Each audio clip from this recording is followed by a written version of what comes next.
motion by graphical method. When an object moves along a straight line with uniform acceleration, जब भी कोई object straight line में move करता है with uniform acceleration, तब हम उसकी velocity, acceleration and distance covered by the object in certain time interval, हम उसकी इक्वेशंस उनको बाय इक्वेशंस रिलेट कर सकते हैं. इसके लिए हमारे पास 3 इक्वेशंस हैं.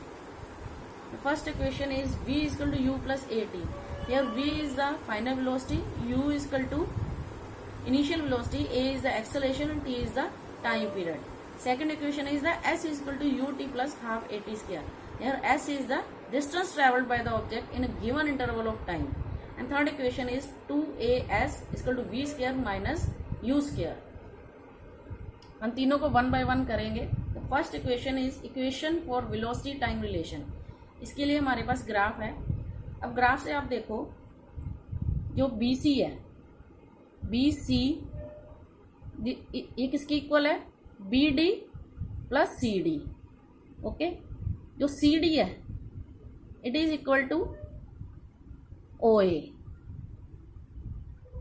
ओके, तो जो BC की वैल्यू है, BC, ये वेलोसिटी वाली जो y एक्सिस ली है इट इज वेलोसिटी, और जो x एक्सिस ली है इट इज टाइम. तो जो यहाँ पे OE है it is equal to E. OE is equal to V. V is the velocity. और जो OE है it is parallel to BC. अगर ये B के इक्वल है then BC is also equal to V. Okay, और here OA it is equal to U. U is the initial velocity. Then OA is parallel to OC. If OA is equal to U, then CD is also equal to U. तो ये values हमने यहाँ पे put करनी है. BC equal to V and OA equal to U. तो हमारे पास V किसके इक्वल आ जाएगा? BD plus U. और अगर हम U को उधर लेके जाएं तो BD equal to V minus U. ये हमारे पास फर्स्ट इक्वेशन आ गई है. ठीक है, अब देखो from the velocity time graph, acceleration किसकी इक्वल होती है? Change in velocity divided by time taken. तो चेंज इन वेलोसिटी किसके इक्वल है? BD. Okay, BD divided by AD. AD यहाँ पे क्या है? Time taken. हमने एक्स एक्सिस के अराउंड क्या लिया? टाइम. Time in seconds. तो ये अगर वैल्यू आप पुट करोगे OC इक्वल टू T, तो हमारे पास A किसके इक्वल आ जाएगा? BD divided by T. और अब T को हम क्रॉस मल्टीप्लाई करें तो BD किसके इक्वल आ जाता है? AT के. तो ये जो वैल्यू पुट करोगे इक्वेशन फर्स्ट में, तो ये हमारे पास इक्वेशन क्या आ जाएगी? V is equal to U plus AT. ये हमारी है first equation, equation for velocity time relation. Next equation है equation for position time graph.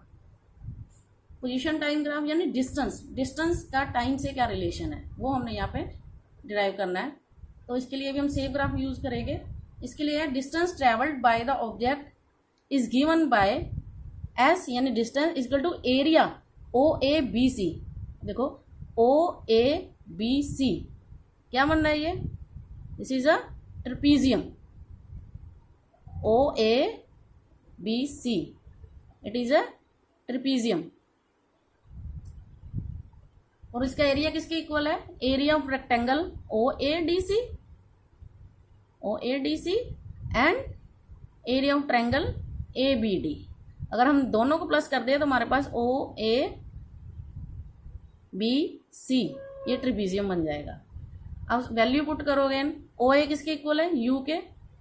OC it is equal to AD. OC जो है AD के इक्वल है. OC अगर T है तो AD is also equal to T. और जो BD है, BD हमने लास्ट इक्वेशन में डिराइव किया था, it is equal to AT. अगर हम ये वैल्यू यहाँ पे पुट करते हैं तो हमारे पास इक्वेशन आ जाएगी OA की जगह पे U, OC की जगह पे T, half AD equal to T, BD equal to AT. ये वैल्यू पुट करोगे and you will get S is equal to UT plus half AT square. This is our second equation. This is equation for position time graph. Our next equation is equation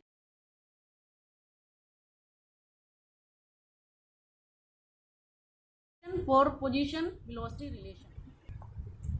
Our next equation is equation for position velocity relation. Multiply OC divided इसके लिए जो हमारे पास sum of the two S है, parallel S is sides area of trapezium OA O is A parallel B to C, BC. O Sum of the A two parallel B sides C multiply base base equal to divided by O two ए।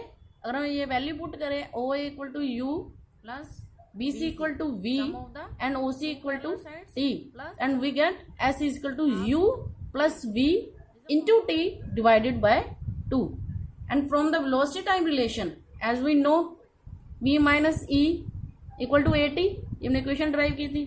अभी आप equations put करो fourth and fifth जो है इसमें, and we get v plus u multiply v minus ई u divided by 2a।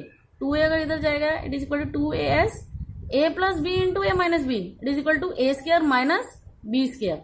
ये हो जाएगा b square minus u square equal to 2as। This is our third equation. Our next topic is mole concept. We will study the basics and formula related to the mole concepts and numerical based on the mole concept. Thank you for watching. Keep watching and subscribe and share Scholar Art Academy. Thank you.